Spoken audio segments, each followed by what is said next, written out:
must hear the Scarlet Spider story, for this is his reality we're in. And that monster you encountered was his twin. Behold. My name is Ben Reilly. I'm related to this reality's Peter Parker. How? I'm his clone. Welcome to Breaking Down Ben, a podcast breaking down Ben Reilly the Scarlet Spider by exploring the character and story arcs of the most recent Scarlet Spider series, penned by Peter David. I'm Joel Terrell and I'll be your guide down this dimly lit hallway of the 616, aka the Prime Marvel Comics universe. It's my goal as a historian, writer, and most importantly a fan of Spider-Man, Ben Reilly, and Peter David to present a clear picture of the ever-evolving events that made up the Scarlet Spider series that ran from 2017 to 2018, as well as giving you the hottest news and reviews related to Marvel Comics, the Marvel Cinematic Universe, Marvel Legends, and LEGO Marvel Superheroes toy lines. Join me, won't you, as I explore the history and wonder of Ben Reilly, the Scarlet Spider. To start off, Ben Reilly has been my personal favorite superhero since I was a kid, and I've spent close to 2 decades now essentially evangelizing the Scarlet Spider. Given that his ongoing series just ended back in October, I thought there would be no time like the present to provide a deep dive into the roller coaster of an experience that is being a fan of Ben Reilly. If you haven't read the material, no worries. I've read it all and I'll be sure to highlight in each podcast the issues that you'll want to read if you'd like to keep up with me. If not, that's also totally cool. So, some background. There was a major Spider-Man event called the Clone Conspiracy back in 2016, during which a great deal of people that had died in the life of Peter Parker were brought back as clones by the Jackal. Spider-Man was, understandably, very upset by this. The Jackal presented himself as a friend, though, and set his sights on the ultimate resurrection of all time, Ben Parker. That's right, Peter could finally have his Uncle Ben back now after so many years and so many forced origins retelling the death of Ben Parker. So, Peter almost immediately turns down the Jackal's offers, and his tempers flare and they come to blows, and the Jackal stands revealed as Ben Reilly, the Scarlet Spider. Not a flawed copy in any way, this was the true Ben Reilly. It's revealed that after his death in the 1996 Revelations event, Ben's desk was swiffered up by the Jackal and he was reconstituted and brutally killed over and over and over and over and over and over and over again in an attempt to find out what made Ben the best clone of all time. This drove Ben kind of insane because he was left to live and die in endless agony. Finally gaining the upper hand, he clones Miles Warren, aka the real Jackal, and convinces him to work for him because the clones can't figure out which one of them is the original, and it's just a whole thing about they don't really want to kill each other, and then the original just ends up turning out to be a clone, he turns into dust, that whole thing. It's a mess. So, it was with this that Ben assumed the mantle of the Jackal, and began a company called New You, which has been a somewhat major presence during the, at the time, all new, all different Amazing Spider-Man run, often showing up during dark times and offering a miracle cure for anyone in the most dire of circumstances. By maybe killing the original and cloning them? Anyways, the event comes to a close with brother pitted against brother. Peter destroys New You with the help of a reborn Dr. Octopus, Kane, Silk, and Spider-Gwen.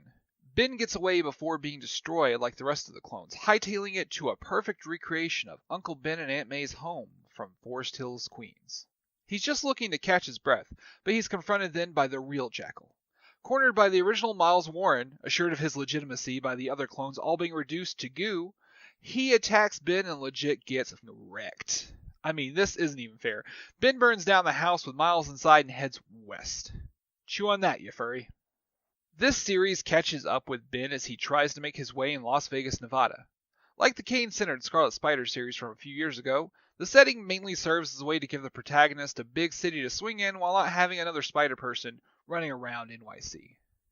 As we explore the series, you'll probably notice that the series would have actually worked a little better if it were set maybe in San Francisco, but I think that was passed over since the Superior Octopus became headquartered in San Francisco soon after the fallout from the Clone Conspiracy. Anyways, this series technically starts in Clone Conspiracy Omega number 1. It's here we see Ben Reilly meet up with his research assistant, Rita Clarkson, and maybe possibly arrange her attempted murder specifically so he can save her? Once he saves her, boom, he asks her for money. He even outright implies that he was the one to tell these dudes to come after her, but she shrugs it off as a joke for some reason, and he swings off to Las Vegas for a fresh start. Alright, we are now picking up in the first issue, and this podcast is going to be based on issues 1 through 7 of Ben Reilly, the Scarlet Spider. The first issue of Ben Reilly's Scarlet Spider picks up with a little bit of time having passed since the last time we saw Ben. He's now rocking a completely redesigned Scarlet Spider outfit that he stole from a cosplayer, and arguing with a split personality that is represented visually by the original Scarlet Spider. This is a fun way to illustrate the duality that his mind apparently has after the constant ping-pong between life and death, but if you've read more of Peter David's work, you'll also likely recognize this as being incredibly reminiscent of his days on Captain Marvel, when Rick Jones and Janice Vell were attached to the Negabands. This is essentially just a way to give Ben someone to play off of. But the stuff that other Ben says don't really come across as things that Ben has or ever would have said. Specifically, his spiel about, "Thou shalt have no other gods before me," feels incredibly out of place. The thing is, again, if you've read other works by Peter David, you know this is the kind of language and the kind of subjects that make up a lot of his work post the 80s. His stories read almost like they're stones skipping across different pools of conversation, with those pools being made up of theology, religion, abstract concepts, and philosophy. The thing is, it doesn't really work as well here as it did most of those books. That's okay, though. I mean, this is Spider-Man, I guess. So, Ben hears a mugging happening off-panel, swings in and saves a woman by stealing the mugger's gun and shooting him in the knee. Blah! The victim thanks Ben, saying she'd do anything to thank him, and he asks for $100. Small price to pay, right? She says she's out of work and gives him $50, which is all she has. He takes the $50 and gives her the gun, good heft, and swings off into the night. What even is this book, you know? This is the kind of interaction that serves as an odd tonal barometer for a lot of this series, and plays almost to the tagline of the last Scarlet Spider series, which was, all of the power, none of the responsibility. It was something that worked for Kane, but seems unreal coming from Ben, as he was always kind of the more heartfelt, serious Spider-Man. Outside of his role in the Clone Conspiracy Omega, he's always been sincere, wholesome, and aiming to be the best version of Peter Parker that he can be. He kind of put Peter on a pedestal of sorts, and was working towards always trying to be that best version of Peter possible. Much in the same way that Kane put Ben on a sort of pedestal whenever it came to the last Scarlet Spider series. He thought of Ben very much being this perfect character that he needed to try to be like. Which it's something that was also kind of driven home in the Scarlet Spiders miniseries during the original Spider-Verse event. As that Ben Reilly is shown to you as being the most perfect Spider-Man that there's ever been. He doesn't fail. And he doesn't fail to a fault, because that not failing is what causes him to die in the end. Anyways, Ben may have suffered a bit of a mental break after the events of Peter rejecting his offer during the Clone Conspiracy, but the extent to which he is affected seems much more grave than initially seemed. We follow Ben then to a ratty motel room where he's arguing with another piece of his fractured psyche, this time appearing to him as the Scarlet Jackal from Clone Conspiracy. Ben and the Jackal get into an argument, and Ben punches through his chest, making him disappear completely and immediately ending the whole split personalities kind of riff, I guess. Which begs the question, if it's something that wasn't a part of the Clone Conspiracy, why did this book even introduce this or begin with it at all? It just comes across as a half-baked idea that they left in because they ran out of time. I mean, Ben is not 90s Bruce Banner. And he's not Janice Vell from that time that he went crazy during Volume 2 of that Janice Vell Captain Marvel run. The place he came from with his clone plan during Clone Conspiracy was one where he wanted to make everything better by just taking control. Now that I mention it, it actually is a pretty similar aim to that of Robot from Invincible, but you know, that's another podcast entirely. After clawing his way back from constant death, He took a look at the world and, like Alexander Luthor, Superboy Prime, and Earth 2 Superman, decided that despite his sacrifice, the world, specifically Peter Parker's corner of it, was substantially worse than the one he had left behind. Think about it. I mean, when Ben sacrificed himself, he was slowly making a real life for himself with a whole cast of characters and thought he was the real Peter Parker. I mean, he even boned the daughter of the guy that murdered Uncle Ben. I mean, what a guy. He's a saint, right? When he died, he probably thought Peter would have either taken back up the mantle of being Spider-Man and devoted himself to being a better hero, like Ben himself had, or completely retire to build a life with his wife and daughter, which disappeared. None of that happened, though. Peter went back to being the inferior Spider-Man while the world fell apart and changed in ways that are hard to comprehend. Think about it. I mean, Ben Reilly died in 1996. Since then, we had 9/11, America's war with the Middle East got ratcheted up. House of M happened, Civil War, Original Sin, Secret Wars, Spider-Verse. All of those crazy things happen. It's essentially an all-new, all-different world for him. We don't focus on any of that, though, because guess what? Now Ben is trying to find more people to con money out of. Before I get ahead of myself, Peter David had mentioned during an interview for this series that he had wanted to call the book Scarlet Spider and focus on both Ben Reilly and Kane. This would have been to leave the reader wondering which was the flagship character. It's here that we get to see San Francisco again as Kane abducts and interrogates old Rita Clarkson. We become acquainted with the fact that Kane wants to kill Ben after almost turning the world into a zombie apocalypse. Ben didn't know about that, though. And over the next few issues, it becomes clear that the book would probably have been better off just starring Kane. I'm not going to head back to Kane until he gets to Vegas, and that's okay because this is breaking down Ben and not raising Kane. All you need to know is that Kane tracks down Ben by going through the records at New U and goes to Vegas to hunt down his errant brother. Ben ends up heading into a casino run by one of his old clients for shits and gigs. It's within the casino that we are introduced to June, Aunt June. She's a gambling-addicted old woman whose husband is desperately trying to get to leave the casino. Ben outright threatens her husband because he shouldn't lay a hand on his Aunt June, and when the guy remarks that he's dead to June, Ben asks the guy if his name is Uncle Ben. Because Ben Reilly was, the reader can only assume, going to kill him for that funny little wrinkle. Yeah. It's the kind of bonkers thing that you'll notice happens from time to time in Peter David's books, but given that Ben has all of Peter's memories, it seems especially sick and twisted. Sure, Spider-Side would probably threaten to murder an Uncle Ben just 'cause, but Kane? Never. Ben? I not in a million years. Anyways, a whole big thing happens with the casino getting shot up and we're introduced to Slate. A heavy hitter that is, for all intents and purposes, Man Mountain Marco from the Spider-Man 2099 series that Peter David had just ended.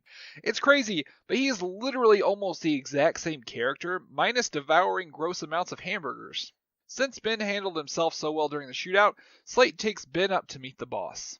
Enter Cassandra Mercury, strong mob-connected owner of the casino and someone Ben had worked for as the Jackal. As sad as I am to say it, she is almost just exactly Tyler Stone from the last volume of Spider-Man 2099, with her relationship to Slate being a slightly more love-hued version of Stone's relationship to Man Mountain Marco. So strap in because this is getting shipped. Of course, she has her beef with Ben because he claimed to save her daughter Abigail from her Crook's disease, but all he really did was clone her and send the clone back home, which totally dustified itself at the end of the clone conspiracy. Cassandra, of course, recognizes Ben's voice as the Jackal and decides she's going to kill him. He introduces himself as Peter, though, and offers his services to actually save her daughter's life this time. If he fails, she can kill him. She buys it after Abigail wakes up when he goes in to see her, and at a loss, he claims he used telepathy to wake her up. Cassandra eats that shit up and hooks him up with room, board, money, and equipment. They even are nice enough to load up Aunt June with infinite quarters and a free suite in the casino. Okay, so next issue, Ben is somehow strongly tonally different. Ben ends up running into the lady he saved in an alley coming out of the casino. It is here that we are greeted with the dialogue box. She owes me $50. Okay, so he's not that tonally different. She mentions that she was only in the casino to apply for a job as a stripper, and he's like, cool, you do a lot of auditions. Creeping both the reader and the poor woman out.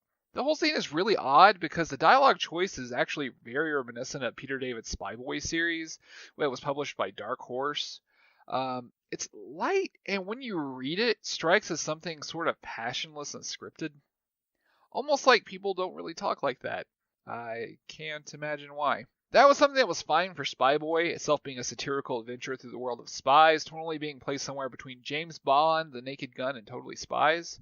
Here, though, it feels more sleazy and out of place. Okay, really sleazy. Anyways, she points out to Ben that guys are running into the casino dressed as the original Spider-Man, Spider-Man 2099, and the original Scarlet Spider.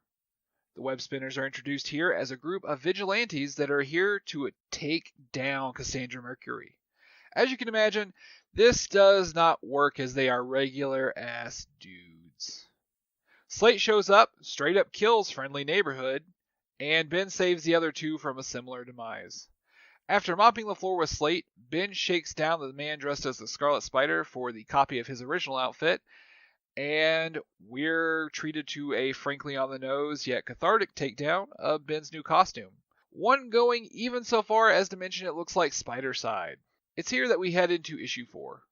Kane heads to Vegas and gets acquainted with the life that Ben has made for himself there in the past couple of weeks, while pretending to be Ben to the whole supporting cast that we've set up. It's one of the most tightly written and surprisingly humanizing parts of the entire series, because it drops the pretense that Ben is constantly at odds with all the factors in his life and acknowledges that, at least to Aunt June, the things that Ben have done, at least in the course of the series, have majorly changed life for the better. After the niceties are over, Kane tries to break into Ben's computer, trying every important person in their life's name as a password. At the end of his rope, Ben reveals himself hanging upside down on the ceiling. Kane, he reveals. K-A-I-N-E. He's a sentimental son of a bitch. They come to blows, of course, with the mantle of the Scarlet Spider up for grabs.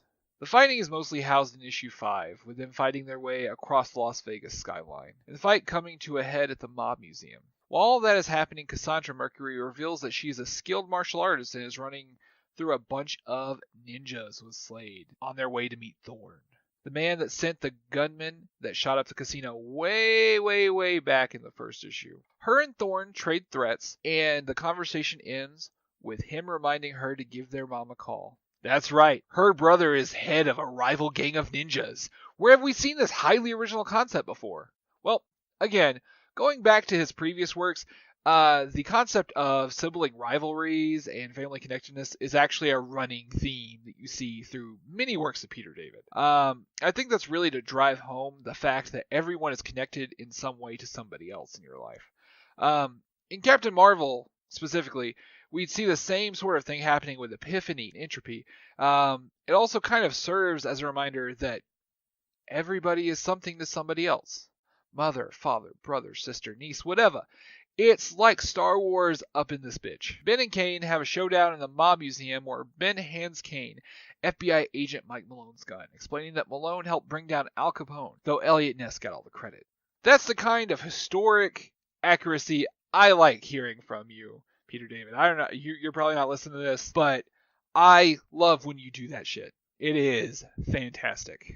Anyways, Ben begins to explain to Kane that all he wants is a chance to explain himself because he genuinely wants to save Abigail. But Kane instantly shoots Ben. Ben Ozymandiases the shit out of things and catches the bullet. He's not dead, just bleeding, and he kind of cringes himself out whenever he mentions that Peter and Uncle Ben would be proud of him for catching the bullet. He's not dead, just bleeding, and he kind of cringes himself out whenever he mentions that Peter and Uncle Ben would be proud of him for catching the bullet. It's a moment that made me bristle with familiarity. Whenever something's sore, you try to deflect and move on. I try to joke about being an orphan whenever it comes up, and it stings whenever you do and nobody laughs or reacts in a way that downplays the deep sorrow in your heart. It's in this that we see a clear glimpse of who Ben is. I mean, really is. He stops joking for a moment and tells Kane straight up. He can kill him. But if he does, he's also essentially going to be killing Abigail, since Ben is perhaps the only person in the whole world that can save her. Kane, being not altogether unreasonable, makes a deal with Ben. If Abigail dies, so does he. It works out and they both head their separate ways. Ben's essentially now working within a system of checks and balances with both Kane and Cassandra watching his every move. That sounds like a decent backdrop, right, for a story? Right? I mean, With a normalized Ben Reilly, it should be fine, right? Strap in, it's issue 6. Here, the art switches over to being Will Sliney's work. I loved his work during the Spider-Man 2099 arcs, but here it almost seems flat without the vibrant colors that the futuristic setting offered. He does draw characters and costumes super well. Everyone outside of the costume just looks kind of samey is all. Anyways, the issue kicks off with a random murder and a surprise appearance by someone that looks a whole lot like Marlo Jones. I know you're probably getting tired of me talking about Peter David's past works up to this point, but that's sad because issue 6 and 7 are perhaps the most direct callbacks to his Captain Marvel work.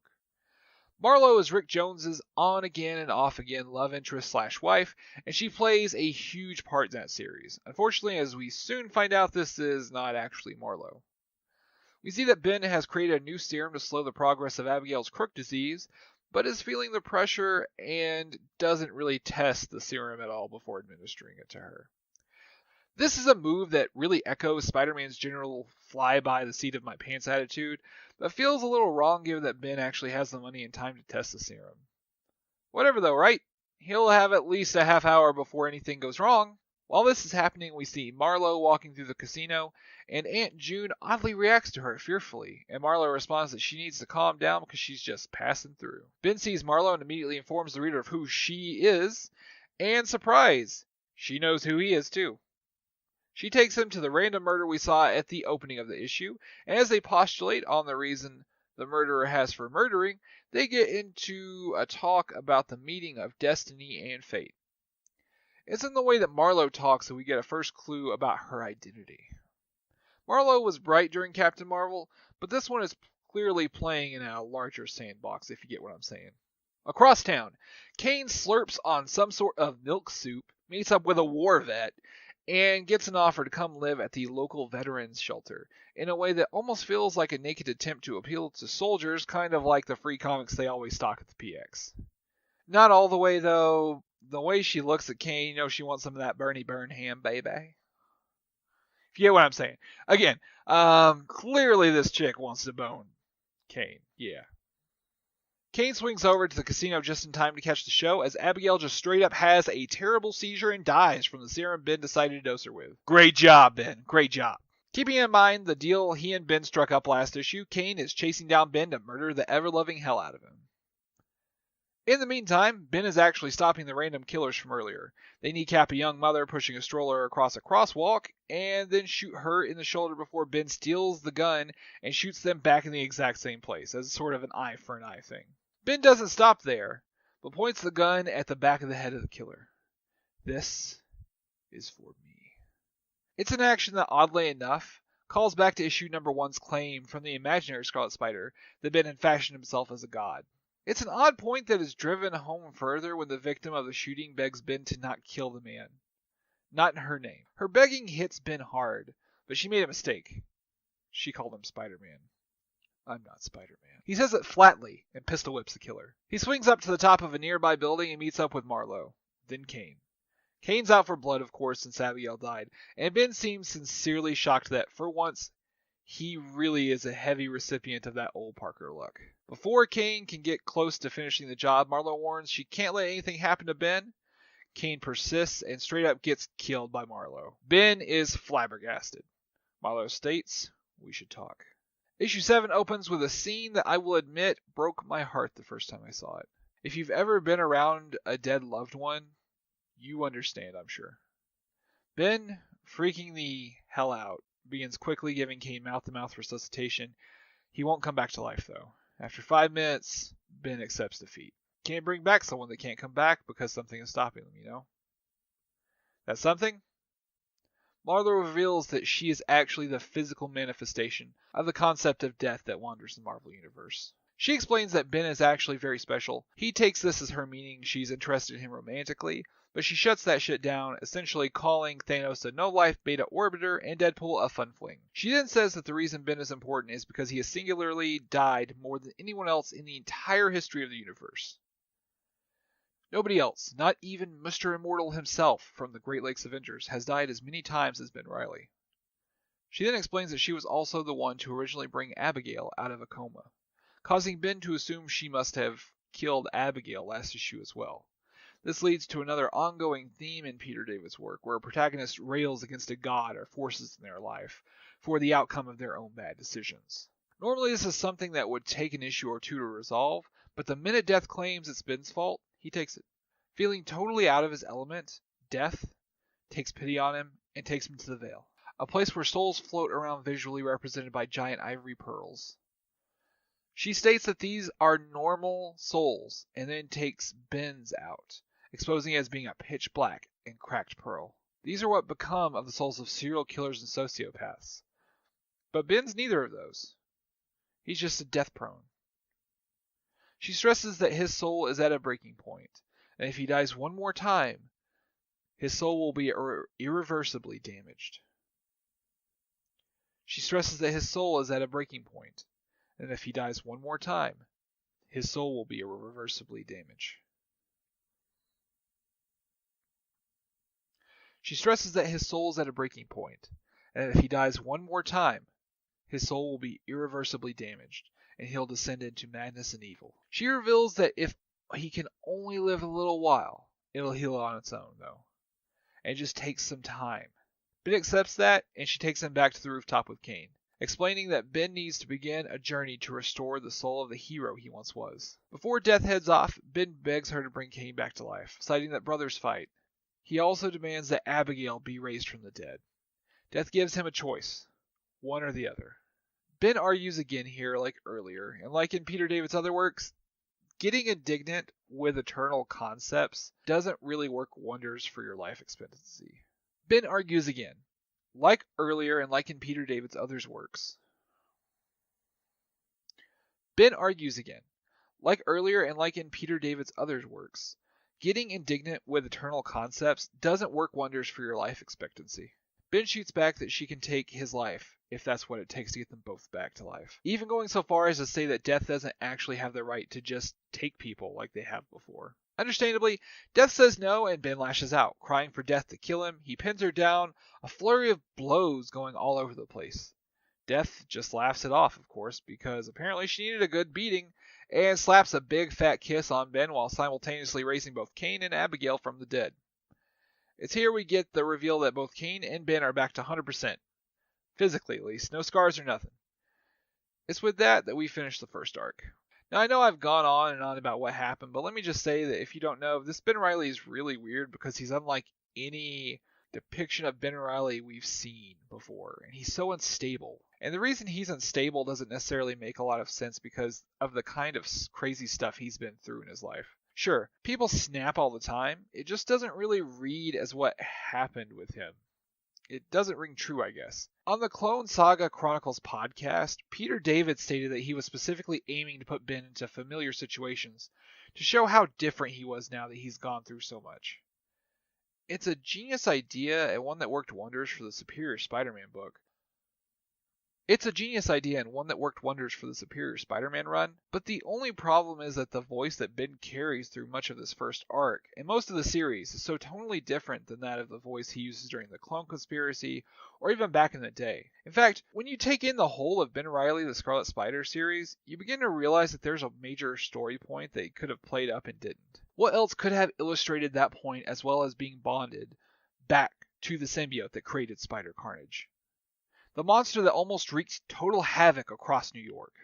Just like when the Superior Spider-Man became the Superior Venom. It's a huge chance, huge point that you could have made with a small illustration that there has been a major departure, a major change to that character. I know that Carnage was specifically going through other things at the time, like being used in Venomverse and but I'm sure that it was something that could have been worked out at some point if the Spider offices had just thought to do it. Anyways, that's it for the first arc. Next episode, it's the Slingers. If you want to read issues 8 through 13 of Ben Reilly the Scarlet Spider, I've got a lot to say about the return of one of my most favorite comic book groups from the 90s. Also, be sure to support Peter David by picking up Symbiote Spider-Man #1 in comic shops April 10th. Also, be on the lookout for my review of that comic coming later in April. Remember to rate, subscribe, and comment if you're checking this out on YouTube or SoundCloud. If you want to get in contact with me, hit me up on the official Breaking Down Ben Facebook page, tweet me at Breaking Down Ben on Twitter, or drop me a line at breakingdownben@gmail.com, and be sure to be on the lookout for the next episode.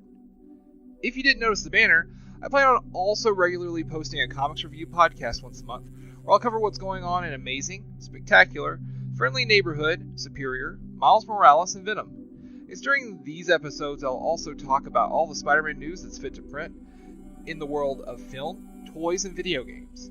By the way, I'm also really interested in cryptids, UFOs, demonology, and conspiracy theories. So let me know if anyone out there would be interested in hearing me talk about any of that crazy fun stuff on a separate podcast. So, till next time, sweet listeners, I bid you a good evening. Excelsior.